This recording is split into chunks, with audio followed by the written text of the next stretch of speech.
দিতে পারে নাই। যদি তুমি আল্লাহর কোরআনের বিরোধিতা করো, কোরআন বন্ধ করে দিতে চাও, ইসলামের আওয়াজ বন্ধ করে দিতে চাও, আল্লাহর কসম করে বলি কোরআনের আওয়াজ বন্ধ হবে না, ইসলামের আওয়াজ বন্ধ হবে না। আল্লাহর জমিনে আল্লাহর কোরআনের আওয়াজ চলবে। রাজি আছেন কারা কারা? হাত উঁচু করে আল্লাহকে দেখা দেন। নারায়ে তাকবীর, নারায়ে তাকবীর। কোরআনের পক্ষে থাকতে রাজি আছেন তো? ইনশাআল্লাহ।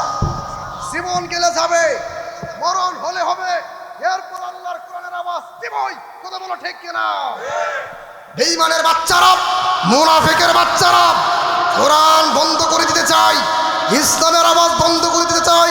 শাহজালালের ভূমিতে আল্লাহর কোরআনের আওয়াজ বন্ধ করে যদি দিতে আসো, আল্লাহর কসম করে বলি কোরআনের আওয়াজ বন্ধ করে দিলে আল্লাহ তোমাদের জীবন বন্ধ করে দেবে। কথা বলো ঠিক কিনা বলেন? এই কোরআনের আওয়াজ বন্ধ হবে না, ইসলামের আওয়াজ বন্ধ হবে না। যদি তোমরা আমাকে হক কথা বলার কারণে গুম করে ফেলো, মেরে ফেলতে চাও, তারপরেও এই কোরআনের আওয়াজ আমি দিবই। কোনো বাতিল শক্তিকে ভয় করবো না। কথা বলো ঠিক কিনা বলেন? দীর্ঘ 14 বছর পর্যন্ত কোরআনের পাখি আল্লামা দেলোয়ার হোসেন সাঈদী জেলখানায় ছিলেন। 50 বছর পর্যন্ত আল্লাহর কোরআনের দাওয়াত দিয়েছে। নিরপরাধ লোকটাকে জেলখানার ভিতরে বছরে বছরে পর রাখার পরে আল্লামা সাঈদীকে হত্যা করেছ। এক সাঈদীকে মেরেছ, লক্ষ সাঈদী ঘরে ঘরে জন্ম হবে। কথা বলো ঠিক কিনা বলে? জোরে বলো ঠিক কিনা? নারায়ে তাকবীর, নারায়ে তাকবীর, নারায়ে তাকবীর। আমাকে অনেক মাহফিল কমিটিরা বলে যে হুজুর আপনার তো ইউটিউবে সার দিয়ে বয়ান দেখি আপনি অনেক গরম ওয়াজ করেন, আমাদের মাহফিলে আসতেন ভালো কথা, গরম ওয়াজ করবেন না। আমাকে অনেক কমিটিরা এগুলো বলে। পরে আমি বললাম আমি তো গরম ওয়াজ ছাড়া করতে পারি না, কারণ আপনি অন্য বক্তারা এই কথা বলতে পারেন, আমাকে বললে আমি মানব না। কারণ আমি কোনো দলের বিরুদ্ধে কথা বলবো না, কারো বিরুদ্ধে কথা বলবো না। যারা কোরআনের বিরুদ্ধে আমি তাদের বিরুদ্ধে। জোরে বলেন ঠিক কিনা? এই বাংলার জমিন শাহজালালের জমিন, এই শাহজালালের জমিনে যারা ইসলাম আর আল্লাহর কোরআনের আওয়াজ বন্ধ করতে আসবে তারাই লাঞ্ছিত হবে, অপমানিত হবে। কথা বলো ঠিক কিনা বলেন? কারণ আমরা আমাদের মরণ একদিন হবেই। জোরে বলেন, আরো জোরে বলেন। যদি বাঁচতে হয় সিংহের মতো গর্জন দিয়ে বাঁচবো, বিড়ালের মতো 1000 বছর নয়। ওলামায়ে কেরামরা বিগত দিনে কথা বললে সামনে থেকে মাইক কেড়ে নিত। ওই যারো সন্তানের বাচ্চাগুলো বাংলার জমিন থেকে পালিয়ে গিয়েছে। কথা বলো ঠিক কিনা বলেন? জোরে বলেন ঠিক কিনা? আমার মুসলমান বন্ধুগণ, আমরা আল্লাহর কোরআনের হক কথা বলি, আমাদের জিম্মাদারি কে নিয়েছে? জোরে বলেন কে নিয়েছে? আমরা এই পৃথিবীর জমিন থেকে বিদায় হয়ে যাব, আল্লাহর সামনে দাঁড়াবো। আমার আল্লাহ আমাকে সমস্ত বিপদ থেকে হেফাজত করবে। কথা বলেন ঠিক কিনা? জোরে বলেন ঠিক কিনা? আল্লাহর জমিনে আল্লাহর বিরুদ্ধে কথা বলো, আল্লাহর নিয়ামত খায়া আল্লাহর বিরুদ্ধে কথা বলো। ভণ্ড আবুল সরকার সে আল্লাহকে এমন গালি দিয়েছে, যদি তাকে ফাঁসি না দেওয়া হয় তাহলে বাংলাদেশের জনগণ পিটাইয়া মেরে ফেলবে। আল্লাহর বিরুদ্ধে কথা বলেছে। কথা বলো ঠিক কিনা? আমার মাকে গালি দাও, আমার মাকে গালি দাও, বাবাকে গালি দাও, আমাকে যত পারো গালি দাও, যত মারো মারো। আমার রব আল্লাহর বিরুদ্ধে কথা বললে ছাড় দেওয়া হবে না। জোরে বলো ঠিক কিনা? ইন্নাল হামদুলিল্লাহিল আকরাম الذي خلق الإنسان وكرم وعلمه من البيان ما لم يعلم فسبحان الذي لا يحصى امتنانه باللسان ولا بالقلم ونشهد أن لا إله إلا الله وحده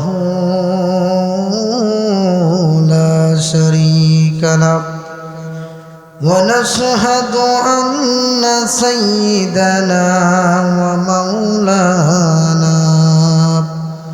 محمدا عبده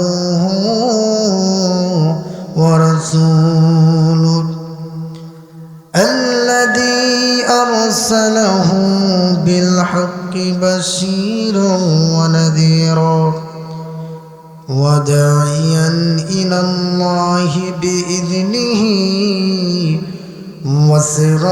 وسراجا منيرا أما بعد فأعوذ بالله من الشيطان الرجيم بسم الله الرحمن الرحيم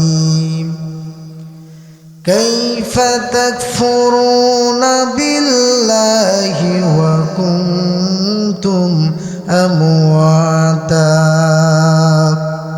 فأحياكم ثم يميتكم ثم يحييكم ثم إليه ترجعون وقال النبي صلى الله عليه وسلم إنما الأعمال بالنيات أو كما قال عليه الصلاة والسلام সকলে দুরূদ শরীফ পড়ি সকলে দুরূদ ইব্রাহিম পড়ি আল্লাহুম্মা সাল্লি আলা মুহাম্মাদিন ওয়া আলা আলি মুহাম্মাদ কামা সাল্লাইতা আলা ইব্রাহিম ওয়া আলা আলি ইব্রাহিম ইন্নাকা হামিদুম মাজিদ আল্লাহুম্মা বারিক আলা মুহাম্মাদিন ওয়া আলা আলি মুহাম্মাদ كما باركت على إبراهيم وعلى آل إبراهيم إنك حميد مجيد নুরুল কুরআন মহিলা মাদ্রাসা উদ্যোগে আজকের এই চতুর্থ বার্ষিক ইসলামী মহাসম্মেলন আজকের মাহফিলের সম্মানিত সভাপতি দূর দূরান্ত থেকে আগত ইসলাম প্রিয় দিন প্রিয় মুসলমান তৌহিদ জনতা পর্দা নিসীন আমার শ্রদ্ধেয় মা ও বোনেরা আল্লাহ রাব্বুল আলামিনের দরবারে শুকরিয়া আদায় করছি যিনি অত্যন্ত মেহেরবানি করে আমাদেরকে আজকের মাহফিলে আসার বসার তৌফিক দান করেছেন সেজন্য আমরা সকলে শুকরিয়া আদায় করি আলহামদুলিল্লাহ সকলে বলি আলহামদুলিল্লাহ আপনাদের কাছে আমার একটাই অনুরোধ আপনারা সকলে সামনে যে ফাঁকা জায়গাগুলো আছে এগুলো পূরণ করে বসেন সামনে সবাই আগায় আসেন আমি আপনাদের সামনে কুরআনুল কারীম থেকে একটি আয়াতে কালিমা তেলাওয়াত করেছি আল্লাহ রাব্বুল আলামিন যদি তৌফিক দান করেন আয়াতকে সামনে রেখে আপনাদের সামনে কিছু কথা বলবো জোরে বলি ইনশাআল্লাহ আপনারা সকলেই তো আগ্রহের সাথে শুনবেন তো ইনশাআল্লাহ কোরআন হাদিসের কথা আপনার সবার শোনার সৌভাগ্য হয় না সবাই কিন্তু ইচ্ছা করলেও শুনতে পারে না এইদিকে কিন্তু অনেকের ভাষা আছে তারপরেও আসতে পারতেছে না কারণ কেন আল্লাহ তাআলা তাদেরকে তৌফিক দেন নাই যাদের ভিতরে কোরআনের ভালোবাসা কোরআনের মহাব্বত ভালোবাসা আলেমদের প্রতি ভালোবাসা মহাব্বত আছে তারাই এই মজলিসে বসতে পারে কথা বলেন ঠিক কিনা আমরা যারা কুরআনুল কারীমের তাফসীর শোনার জন্য আমরা যারা এখানে এসেছি আমাদের উদ্দেশ্য থাকতে হবে যে বক্তার সুর তো আমরা শুনবই পাশাপাশি যেন আমরা কথাগুলোর উপরে আমল করতে পারি সেই নিয়ত করে আমরা শুনবো জুড়ে বলি ইনশাআল্লাহ আমি আপনাদের সামনে যে আয়াতে কালিমা তেলাওয়াত করেছি কাইফা তাকফুরুনা বিল্লাহ আল্লাহ তাআলা বলতেছেন যে তোমরা কিভাবে আমার প্রতি কুফরি করো ওয়া কুনতুম আমওয়াতা তোমরা তো মৃত ছিলে ফাহইয়াকুম আমি তোমাদেরকে জীবন দান করেছি জীবন দান করেছেন কে জোরে বলেন হায়াত দান করেছেন কে আল্লাহ তাআলা আর আল্লাহ তাআলা যদি চাই এই হায়াত নিয়ে যেতে পারে কিনা জোরে বলেন যতদিন পর্যন্ত এই পৃথিবীতে থাকবো মুহাম্মদ সাল্লাল্লাহু আলাইহি সাল্লামের তরিকা মেনে চলবো তো ইনশাআল্লাহ আমাদের জিন্দেগি মুহাম্মদ সাল্লাল্লাহু আলাইহি সাল্লাম যেই পথ দেখায় গিয়েছেন মুহাম্মদ সাল্লাল্লাহু আলাইহি সাল্লাম যেই তরিকা দেখায় গিয়েছেন সেই তরিকায় আমরা চলবো কোনো বন্ড কোনো পীরের কথা আমরা মানব জোরে বলেন নবীজি যেটা বলেছেন, হাদিসে যেটা আছে, কোরআনে যেটা আছে, এটা আমরা মানব। কোনো ভণ্ড বেদাত কোনো পীরের কথা আমরা মানব? আমার মুসলমান বন্ধুগণ, যারা বাইরে আছেন, বাজারে যারা বসে আছেন, আমি তাদের সকলকে অনুরোধ জানাচ্ছি, আজকের এই মাহফিল এখানে হচ্ছে, আগামীকালকে হবে। জুড়ে বলেন, এই মাহফিল আমার জীবনের শেষ মাহফিল হয়ে যেতে পারে কিনা? জুড়ে বলেন, হয়ে যেতে পারে কিনা? এই জন্য আমরা সকলেই আমলের নিয়তে, আমলের উদ্দেশ্যে কথাগুলো শুনবো। জুড়ে বলি ইনশাআল্লাহ, আরো জুড়ে বলি ইনশাআল্লাহ। আমরা কত বড় নেতা হয়েছি, কত বড় মাস্তান, কত বড় ক্ষমতাধারী হয়েছি। আমাদের পূর্বেও ছিল এরকম, যারা আল্লাহর বিরুদ্ধে, আল্লাহর নবীর বিরুদ্ধে, ইসলামের বিরুদ্ধে অবস্থা গ্রহণ করেছিল, তাদের পরিণতি কেমন হয়েছে ইতিহাস আপনাদেরকে বললে আপনারা অবশ্যই জানবেন। মুহাম্মদ সাল্লাল্লাহু আলাইহি সাল্লাম আল্লাহর কোরআনের দাওয়াত দিয়েছেন।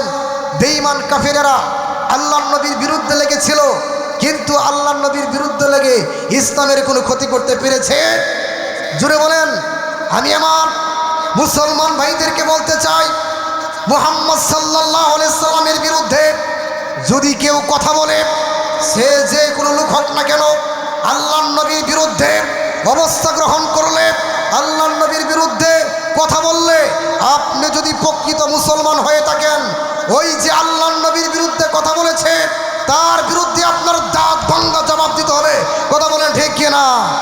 কারণ আমরা আমাদের জীবনের চাইতে মুহাম্মদ সাল্লাল্লাহু আলাইহি সাল্লামকে ভালোবাসি। আমার মাকে গালি দাও, আমার বাবাকে গালি দাও, আমি সহ্য করব। আমার নবী, বিশ্ব নবীকে গালি দাও, আমি সহ্য করব না। কথা বলো ঠিক কিনা বলো? আমার নবীজি সাল্লাল্লাহু আলাইহি সাল্লামের বিরুদ্ধে কথা বলবা, জিহ্বা টেনে ছিঁড়ে ফেলবো। ঠিক কিনা? আমরা নামে মুসলমান হলে হবে না, কামে মুসলমান হতে হবে। কারণ যখন কিনা ফিন্নি আর জিলাপি পাওয়া যায়, কিছু লোক আছে হুজুরদের সঙ্গে আছে, ঠিক ঠিক বলে, যখন বলা হয় যে আসেন জিহাদের জন্য, আসেন মুজাহাদা করতে, আল্লাহর রাস্তায় খরচ করতে, তখন কিন্তু লোক খুঁজে পাওয়া যায় না। জোরে বলেন, এই ঈমান দিয়ে কি জান্নাত পাওয়া যাবে? জোরে বলেন, জান্নাত পাওয়া যাবে? জান্নাত কি এত সোজা? আল্লাহ তাআলা বলতেছেন যে তোমাদের জান এবং মালের বিনিময়ে আমি জান্নাতকে ক্রয় করেছি। জান এবং মালের বিনিময়ে, কুরবানির কারণে আল্লাহ তাআলা আমাদেরকে জান্নাত দিবেন। জোরে বলেন, কি দিবেন? জান্নাত দিবেন। জান্নাতটা কেমন সুন্দর হবে এই বিষয়ে আলোচনা করব। জোরে বলি ইনশাআল্লাহ। আমার ভাইয়েরা, গভীর মনোযোগ দিয়ে কথাগুলো শুনতে হবে। আমার বন্ধুগণ, মনোযোগটা এই দিকে দিবেন। জান্নাতটা কেমন হবে এই বিষয়ে আলোচনা করব। আমার ভাইয়েরা, আমার বন্ধুগণ, আল্লাহ রাব্বুল আলামিন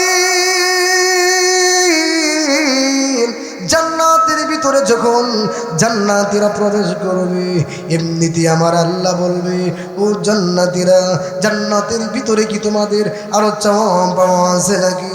তখন জান্নাতীরা বলবে, প্রভু গো, জান্নাতের ভিতরে আমাদের কোনো চাওয়া পাওয়া নাই। এমনিতেই উলামায়ে কেরামরা বলবে, আল্লাহ জান্নাতের ভিতরে আসল জিনিস তো খুঁজে পাও নাই, আসল জিনিস তো পাই নাই। আমার আল্লাহ বলবেন, বান্দারে, তুমি কি খুঁজে পাও নাই? এমনিতেই উলামায়ে কেরামের জবাবে আল্লাহ রাব্বুল আলামিন বলবে, তোমাদের আরো কি চাওয়া পাওয়া আছে? এমনিতেই উলামায়ে কেরাম বলবে, আল্লাহ জান্নাতের ভিতরে হুর গিলমান পেয়েছি, এত কিছু পেয়েছি জান্নাতের ভিতরে, আল্লাহ আমি তোমাকে দেখতে চাই। এই কথা যখন বলা হবে, মহান আল্লাহ রাব্বুল আলামিন জান্নাতীদেরকে দেখা দিবেন। জোরে বলেন সুবহানাল্লাহ। আমার ভাইয়ারা, জান্নাতীদেরকে আল্লাহ রাব্বুল আলামিন দেখা দিবেন। আমার ভাইয়ারা, গভীর মনোযোগ দিয়ে কথাগুলো শুনতে হবে। জান্নাতের ভিতরে আল্লাহ রাব্বুল আলামিন এমন একটা মাহফিলের অ্যারেঞ্জমেন্ট করবেন, এই মাহফিলের প্রধান বক্তা থাকবে, বিশেষ বক্তা থাকবে, এই মাহফিলের সভাপতি থাকবে। জান্নাতের মাহফিলের প্রধান বক্তা কে থাকবে, বিশেষ বক্তা কে থাকবে, জানার দরকার আছে না নাই? জোরে বলেন আমার ভাইয়ারা। জান্নাতের মাহফিলের ভিতরে প্রধান বক্তা থাকবেন বিশ্বনবী রাহমাতুল লিল আলামিন। জোরে বলেন সুবহানাল্লাহ। জান্নাতের মাহফিলের ভিতরে বিশেষ বক্তা থাকবেন, তার নাম হলো হযরত দাউদ আলাইহিস সালাতু ওয়াস সালাম। দাউদ আলাইহিস সালাতু ওয়াস সালাম জান্নাতের মাহফিলের বিশেষ বক্তা কেন থাকবেন? অন্যান্য নবী তো আছে, মুসা আলাইহিস সালাতু ওয়াস সালাম আছে, ঈসা আলাইহিস সালাতু ওয়াস সালাম আছে, ইব্রাহিম আলাইহিস সালাতু ওয়াস সালাম আছে। তাহলে দাউদ আলাইহিস সালাতু ওয়াস সালাম কেন তেলাওয়াত করবেন? তাকে বিশেষ বক্তা রাখা হয়েছে এজন্যই যে দুনিয়াতে উনি যখন তেলাওয়াত করত জলের মাছগুলো স্থলে উঠে যেত। জোরে বলেন সুবহানাল্লাহ। এত সুন্দর কণ্ঠ আল্লাহ রাব্বুল আলামিন দাউদ আলাইহিস সালাতু ওয়াস সালামকে দিয়েছে, অনেক চমৎকার কণ্ঠ দিয়েছে। তো দাউদ আলাইহিস সালাতু ওয়াস সালামকে যখন ওই জান্নাতের মাহফিলের ভিতরে যখন সমস্ত জান্নাতীরা একত্রিত হবে, এটা কিন্তু মরার আগে না পরের জীবনের কথা বলতেছি।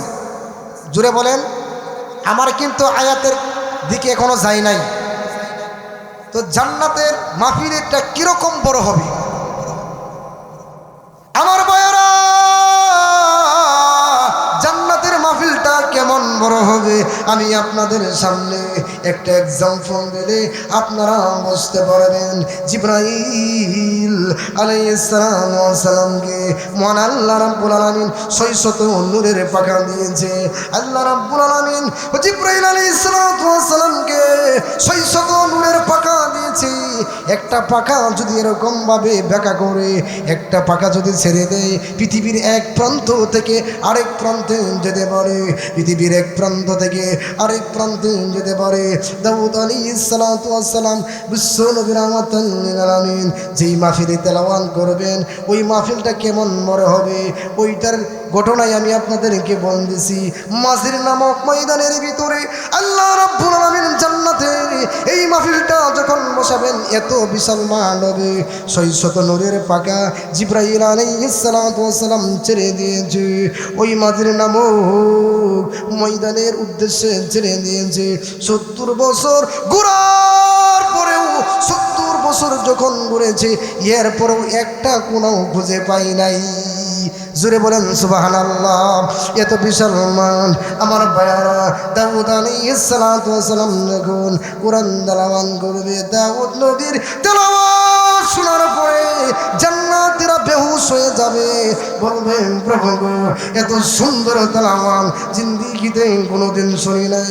আমার ভাইয়ারা, মহান আল্লাহ রাব্বুল আলামিন বলবে দাউদ নবীর তেলাওয়াত শুনেছো?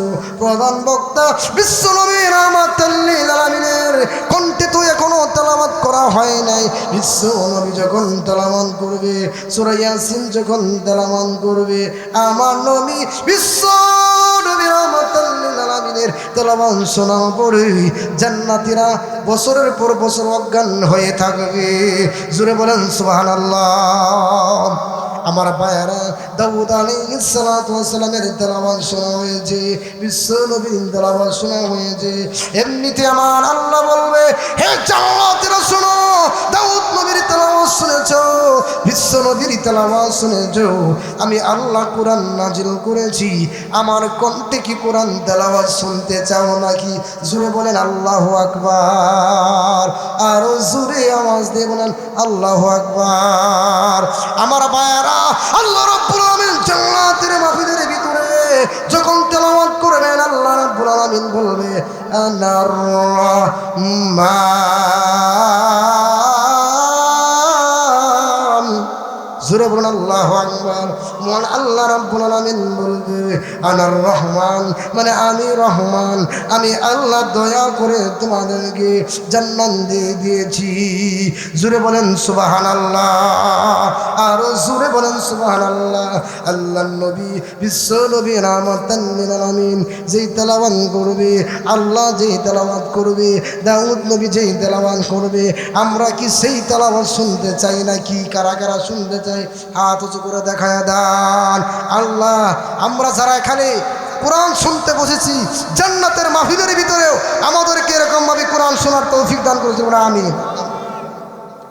জান্নাতের মাহফিলটা এত সুন্দর হবে, মানুষ কেমন হবে যে মিজানুর রহমান আজহারি কোনো এক মাহফিলে গেলে পুরা জেলা ব্লক হয়ে যায়। আল্লাহ তাআলা সাধারণ একটা কণ্ঠ দিয়েছে, একটু দরদ দিয়েছে তার কথায়, তাতেই যদি গোটা জেলার মানুষ একত্রিত হয়ে যায়, আর আমার আল্লাহ রাব্বুল আলামিনের কণ্ঠ, বিশ্বনবীর কণ্ঠ কেমন সুন্দর হবে। আল্লাহু আকবার বলে। কাবা শরীফের ইমাম যখন তেলাওয়াত করে, তেলাওয়াত শুনলে মনে হয় যে নাজিল হইতেছে। জুড়ে বলেন। আমাদের দেশে অনেক আগে একটা গান চলতো, রূপবানের গান। তো গান যে চলতো, এই গান শুনতে শুনতে এমন পুরানো হয়েছে, এখন এই গান কেউ শুনে না। কিন্তু আল্লাহ যে কোরআন নাজিল করেছে, হেই 1400 বছর আগে, আপনি সূরা ফাতিহা যতই শুনেন, কোনোদিন কি এমন মনে হয় যে এই সূরাটা চেঞ্জ করে দিই মনে হয়? জোরে বলেন। এত মধুর আল্লাহ তাআলা দিয়েছে, এরপরেও মানুষ ঈমান আনে না। অনেক বড় বড় বিজ্ঞানী, অনেক বড় বড় দার্শনিক, তারা কিন্তু এই কোরআনের ভুল ধরতে এসে তারা হেদায়েত হয়ে গেছে। আল্লাহ তাদেরকে চোখ খুলে দিয়েছে। জোরে বলেন আল্লাহু আকবার। আরো জোরে বলেন আল্লাহু আকবার। থাক থাক, সমস্যা নেই। আমার আলোচনা কেবল শুরু হইতেছে, আপনারা কি বিরক্ত হইতেছেন? আমি কিন্তু যেমন তেমন বক্তা না যে আমি আলোচনা করব, মানুষ থাকলে থাকুক, না থাকলে নাই। যাদের ভিতরে আল্লাহর মহব্বত, কোরআনের মহব্বত আছে, তারা অবশ্যই থাকবে। জোরে বলেন ঠিক কিনা? জোর করে কাউকে এই কোরআনের আলোচনা শোনানোর ইচ্ছাও আমার নাই। যদি আগ্রহ কারো না থাকে, আপনার ছাত্রকে আপনি কয়দিন এরকমভাবে জোর করে পড়াইবেন যদি নিজ আগ্রহে না আসে? কারণ সামনে লাইফটা আপনার, এই দুনিয়ার সফর শেষ হওয়ার পরে আরেকটা সফর আছে, সেই সফর হচ্ছে আখিরাতের সফর। ওই সফরে আপনার জিন্দেগি সুন্দর করতে গেলে, ওই সফরে আপনার পাথেও নিতে গেলে আলেম ওলামাদের কথা শুনতে হবে। জোরে বলেন। কিন্তু দুঃখজনক বিষয় হলো, যারা ওলামায়ে কেরামের কথা শুনতে পারে না, আলেম বিদ্বেষী, কোরআন বিদ্বেষী, আমি তাদের বলতে চাই, স্বৈরাচারী শেখ হাসিনাও আল্লাহর কোরআনের বিরোধিতা করে এই বাংলার জমিনে টিকতে পারে না। কথা বলো ঠিক কিনা? বড় বড় কাফের বেঈমানেরা আল্লাহর কোরআনের বিরোধিতা করে টিকতে পারে নাই। যদি তুমি আল্লাহর কোরআনের বিরোধিতা করো, কোরআন বন্ধ করে দিতে চাও, ইসলামের আওয়াজ বন্ধ করে দিতে চাও, আল্লাহর কসম করে বলি, কোরআনের আওয়াজ বন্ধ হবে না, ইসলামের আওয়াজ বন্ধ হবে না। আল্লাহর জমিনে আল্লাহর কোরআনের আওয়াজ চলবে। রাজি আছেন কারা কারা? হাত উঁচু করে আল্লাহকে দেখা দেন। নারায়ে তাকবীর, নারায়ে তাকবীর। কোরআনের পক্ষে থাকতে রাজি আছেন তো? ইনশাআল্লাহ। জীবন গেলে যাবে, মরণ হলে হবে, এরপর আল্লাহর কোরআনের আওয়াজ দিবই। কথা বলো ঠিক কিনা? বেঈমানের বাচ্চারা, মুনাফিকের বাচ্চারা কোরআন বন্ধ করে দিতে চাই, ইসলামের আওয়াজ বন্ধ করে দিতে চাই। শাহজালালের ভূমিতে আল্লাহর কোরআনের আওয়াজ বন্ধ করে যদি দিতে আসো, আল্লাহর কসম করে বলি, কোরআনের আওয়াজ বন্ধ করে দিলে আল্লাহ তোমাদের জীবন বন্ধ করে দিবে। কথা বলো ঠিক কিনা বলেন? এই কোরআনের আওয়াজ বন্ধ হবে না, ইসলামের আওয়াজ বন্ধ হবে না। যদি তোমরা আমাকে হক কথা বলার কারণে গুম করে ফেলো, মেরে ফেলতে চাও, তারপরেও এই কোরআনের আওয়াজ আমি দিবই। কোনো বাতিল শক্তিকে ভয় করবো না। কথা বলো ঠিক কিনা বলেন? দীর্ঘ 14 বছর পর্যন্ত কোরআনের পাখি আল্লামা দেলোয়ার হোসেন সাঈদী জেলখানায় ছিলেন। 50 বছর পর্যন্ত আল্লাহর কোরআনের দাওয়াত দিয়েছে। নিরপরাধ লোকটাকে জেলখানার ভিতরে বছরে বছরে পর রাখার পরে আল্লামা সাঈদীকে হত্যা করেছ। এক সাঈদীকে মেরেছ, লক্ষ সাঈদী ঘরে ঘরে জন্ম হবে। কথা বলো ঠিক কিনা বলে? জোরে বলেন ঠিক কিনা? নারায়ে তাকবীর, নারায়ে তাকবীর, নারায়ে তাকবীর। আমাকে অনেক মাহফিল কমিটিরা বলে যে হুজুর, আপনার তো ইউটিউবে সার দিয়ে বয়ান দেখি, আপনি অনেক গরম ওয়াজ করেন, আমাদের মাহফিলে আসছেন ভালো কথা, গরম ওয়াজ করবেন না। আমাকে অনেক কমিটিরা এগুলো বলে। পরে আমি বললাম, আমি তো গরম ওয়াজ ছাড়া করতে পারি না, কারণ আপনি অন্য বক্তারা এই কথা বলতে পারেন, আমাকে বললাম আমি মানব না।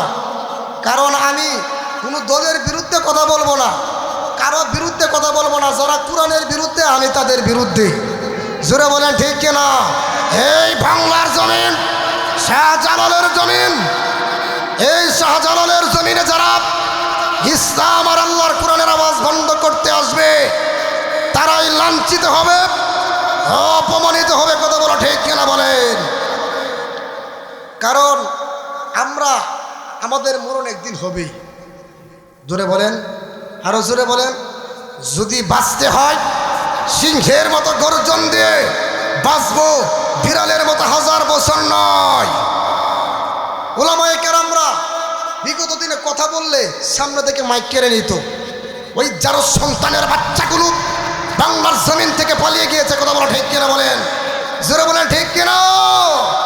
আমার মুসলমান বন্ধুগণ, আমরা আল্লাহর কোরআনের হক কথা বলি, আমাদের জিম্মাদারি কে নিয়েছে? জোরে বলেন কে নিয়েছে? আমরা এই পৃথিবীর জমিন থেকে বিদায় হয়ে যাব, আল্লাহর সামনে দাঁড়াবো, আমার আল্লাহ আমাকে সমস্ত বিপদ থেকে হেফাজত করবে, কথা বলেন ঠিক কিনা? জোরে বলেন ঠিক কিনা? আল্লাহর জমিনে আল্লাহর বিরুদ্ধে কথা বলো, আল্লাহর নিয়ামত খায়া আল্লাহর বিরুদ্ধে কথা বলো। ভণ্ড আবুল সরকার সে আল্লাহকে এমন গালি দিয়েছে, যদি তাকে ফাঁসি না দেওয়া হয় তাহলে বাংলাদেশের জনগণ পিটাইয়া মেরে ফেলবে। আল্লাহর বিরুদ্ধে কথা বলেছে, কথা বলো ঠিক কিনা?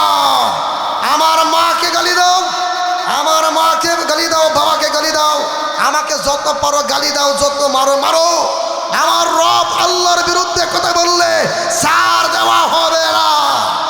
জোরে বলো ঠিক কিনা? মুসলমানের বাচ্চারা অনেকে বলতেছে, অনেক বাউলরা বলতেছে, কয়টা ভুলে বলে ফেলছে। তোর বউরে তুই যদি 3 তালাক দিয়ে ফেলাস, যদি বলস আমি ভুলে দিয়ে ফেলাইছি, এটা কি পরে রুজু করা যাবে? সেই বউ নিয়ে ঘরে থাকতে পারবি? বেয়াদবের বাচ্চা, জারসের বাচ্চা, হালাল হারাম বুঝোস না, তোরা আলেমদের সঙ্গে তর্ক করতে আসোস। বাংলা কোরআন শরীফ পড়ে আলেমদের সঙ্গে তর্ক করতে আসে, আলেমদের সঙ্গে বহস করবে। এক বেয়াদবের বাচ্চা সে চ্যালেঞ্জ দিয়েছে যে যদি গান বাজনা হারাম প্রমাণ করতে পারো, গান বাজনা করব না। ডক্টর এনায়েতুল্লাহ আব্বাসীকে চিনেন কারা কারা? ওনাকে কিন্তু এই কথা বলেছে। পরে উনি চ্যালেঞ্জ গ্রহণ করেছে, কারণ আমরা তো দলিলে কথা বলি। জোরে বলেন, জোরে বলেন, দলিলে যেটা আছে সেটা মানবেন নাকি কোনো ভণ্ড বক্তা ভণ্ড বাউলের কথা মানবেন? জোরে বলেন। আমি আপনাদেরকে বলি, তারা যে মাজারে সেজদা দেয় বা মাজারে মোমবাতি জ্বালায়, ওই পীরের মাজার দামি না আমার নবীর মাজার দামি?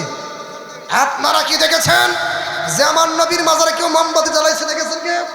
কেউ সেজদা দিয়েছে? যদি কেউ আমার নবীর মাজারে সেজদা দিতে চায়, পিঠাইয়া চামড়া তুলে ফেলবে, কথা বলা ঠিক কেনা বলো? নবীর মাজারে সাজদা জায়েজ নাই, নবীর মাজারে সাজদা যায় না। তোর বাবার মাজার কি আমার নবীর মাজারের চেয়ে দামি? জোরে বলেন, আমার নবীর মাজারের চেয়ে দামি হতে পারে? জোরে বলেন। তাহলে এখানেই তো ফেল, যেটা নবীজি করে নাই সেটা আমরাও করব না। আচ্ছা, তারা গান বাজনা হালাল প্রমাণ করতেছে, তা আমি বলি, আমি আপনাদেরকে একটা উদাহরণ দেই, আপনারাই বলবেন গান বাজনা হালাল না হারাম। সেটা বলতেছি কি জানেন? যে আমরা তো ওয়াজ যে কোনো জায়গায় করতে পারবো, মসজিদেও করতে পারবো, গুরুস্থানেও করতে পারবো, সব জায়গায়। ওই বাউলের বাচ্চারা কি মসজিদের ভিতরে ঢুল হারমোনিয়াম নিয়ে বসতে পারবে? জনগণ পিটাইয়া চামড়া তুলে ফেলবে, কথা বলেন ঠিক কিনা? জোরে বলেন ঠিক কিনা? মসজিদের মধ্যে পারবি না, মসজিদের ভিতরে যেটা জায়েজ নাই সেটা বাহিরে জায়েজ কেমনে? আরে জায়েজ হলে তো সব জায়গায় জায়েজ, কথা কন ঠিক কিনা? তাহলে প্রমাণ কি ওই গান বাজনা হালাল না হারাম? কিন্তু কিছু কিছু লোক দুঃখজনক আছে, তারাও গান বাজনার পক্ষে, কথা কন ঠিক কিনা? গান বাজনার পক্ষে থাকলে তারারে আমরা যতই বুঝাই, একটা এক্সাম্পল দিয়ে আপনাদেরকে বুঝবেন যে এক ফ্যামিলিতে একটা বুড়ি আর তার একটা নাতনি, নাতনিটা খুবই সুন্দরী। তো এক যুবক এসে বলতেছে যে আমাকে আপনার বাড়িতে কি কাজে রাখবেন? বলতেছে আমরাই তো ঠিক মতো খাইতে পারি না, তো তোমার কামে রাখলে কেমনে কি? বলতেছে যে আমার কোনো বেতন দেওয়া লাগবে না, পেটে ভাতে। ওই বুড়ি দাদিরাই বলতেছে কি যে পেটে ভাতে। এখন ওই যে যুবক তাকে বলতেছে যে তোমার নাম কি? বলে আমার নাম হচ্ছে নাতিন জামাই। নাম কি? নাতিন জামাই। ঘরে যে একটা নাতনি আছে ওই লুবেই তো আইছে যে এটারে কেমনে ভাগায় নিব। হুজুরে বলেন ঠিক কিনা? এর লেগে বলতেছে কি টাকা লাগবো না, পয়সা লাগবো না, আমরা এই ফ্রিতে কাজ করি। এখন যেই ঘরে পুরুষ লোক নাই বাজার করবে কি, বাইরে কাজ করবে কি? যেই ঘরে পুরুষ লোক নাই তারাই বুঝে। এখন ওই যে বুড়ি মহিলা বলতেছে নাতিন জামাই যাও দান্ডি গাইটা নিয়ে আসো, নাতিন জামাই যাও বাজারে যাও বাজার করে নিয়ে আসো। এটা কি এলাকার মানুষ শুনতেছে কিনা? এখন নামে যে নাতিন জামাই কামে যে না, এটা তো মানুষ জানে না। জোরে বলেন। কয়েকদিন পরে যখন ওই নাতিন জামাইয়ে নাতিরি লয়ে ভাগে, বুড়ি তখন ডাক দিয়ে বলে, ও এলাকাবাসী, আমার নাতিন জামাই, আমার নাতিন রেলওয়ে যাইতেছে গা। এলাকার লোকেরা বলে যে নাতিন জামাই কি তরে নিব নাকি তোর নাতনিরে নিব? তোর নাতনি তো নিব, তোরে বুড়ি তোরে নিয়ে কি করবো? এখন এলাকার মানুষ তো বলতেছে যে এটা আসলে তো নাতিন জামাই, কিন্তু আসলে জোরে বলেন, আমরাও বুঝাইতে চাই গান বাজনা হালাল না, গান বাজনা হারাম। ওই বন্ডদের বাচ্চাদের হ্যাঁ পাল্লাই পরে তারা বলতেছে গান বাজনা হালাল হালাল হালাল, আর আমরা আলেমরা ইয়া তো বলি গান বাজনা হারাম, গান বাজনা হারাম। এটা তারা যতই বলি শুনে না। জোরে বলে শুনে না, তাদের কপাল পুরলো কিনা? জোরে বলেন। আমি আপনাদেরকে একটা ঘটনা বললে আপনারা বুঝতে পারবেন যে কেমন কপাল পুরা তারা। নবীজির সঙ্গেও এরকম ঘটনা ঘটছে। আপনাদের কি কষ্ট হইতেছে? আমার ভাইয়েরা, বিশ্ব নবী রাহমাতুল লিল আলামিনকে বলে, ইয়া রাসূলুল্লাহ, ইয়া হাবিবাল্লাহ, আমার বাড়িতে আপনার দাওয়াত। উকবা ইবনে আবি মুঈন বলে, ইয়া রাসূলুল্লাহ, ইয়া হাবিবাল্লাহ, আমার বাড়িতে আপনি দাওয়াত কবুল করেন। আল্লাহর নবী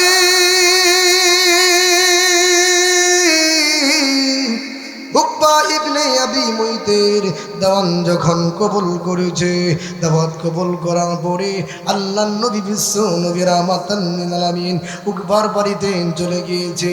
উকবার বাড়িতে যখন আল্লাহর নবীজি যখন গিয়েছে, আল্লাহর নবীর সামনে খাবার আসে।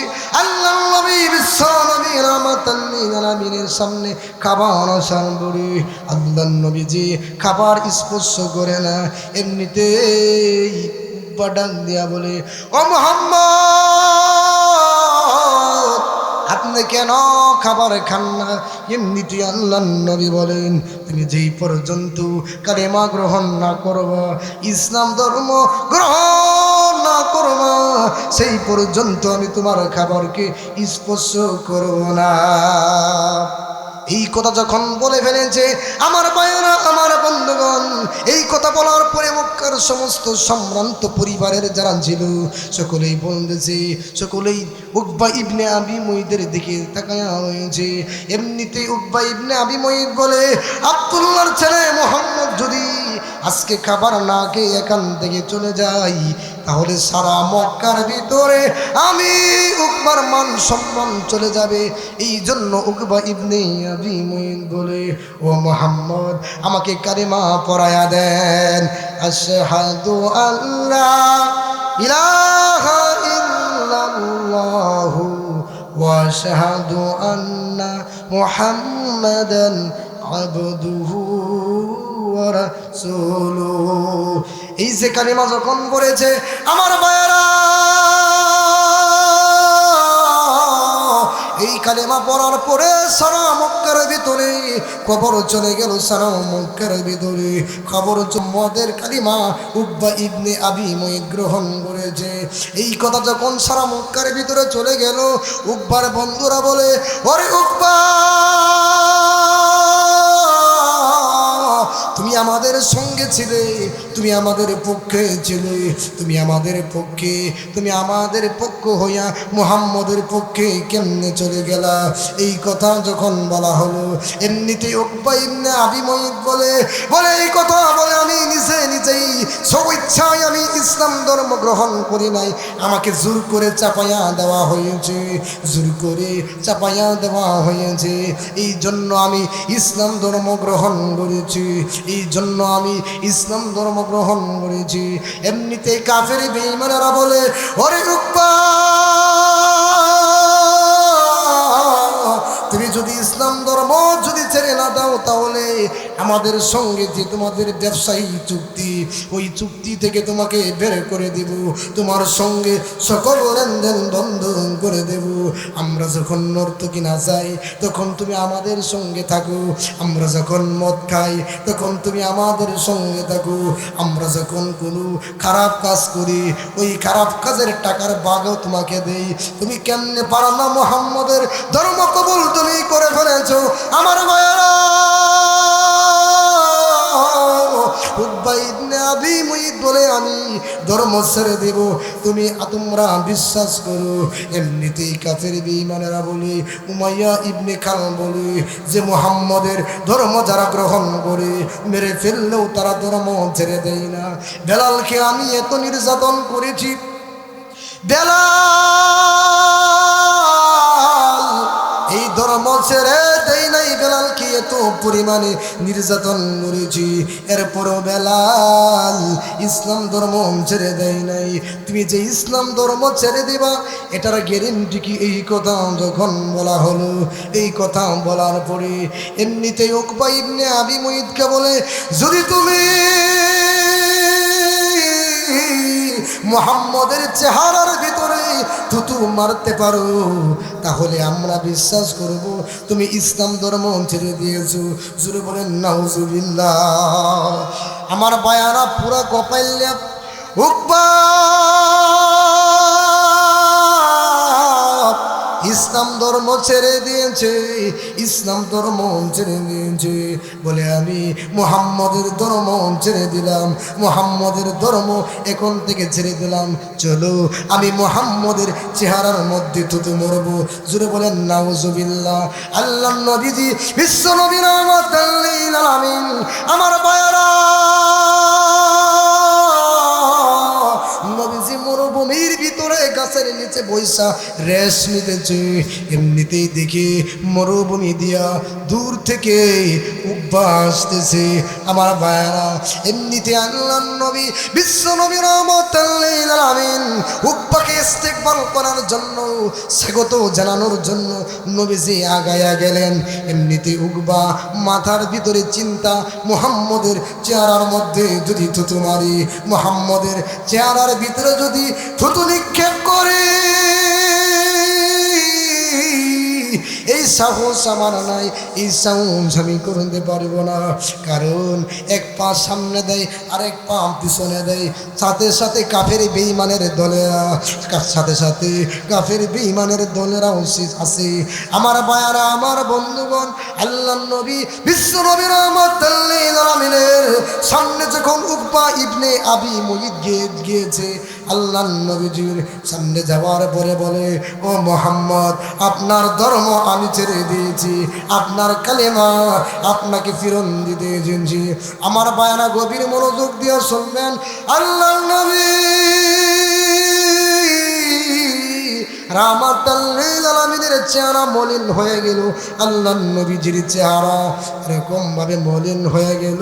উকবা, গতকালকে তুমি ইসলাম ধর্ম গ্রহণ করেছো, আজকে তুমি ইসলাম ধর্ম ছেড়ে দেওয়ার জন্য এসেছো।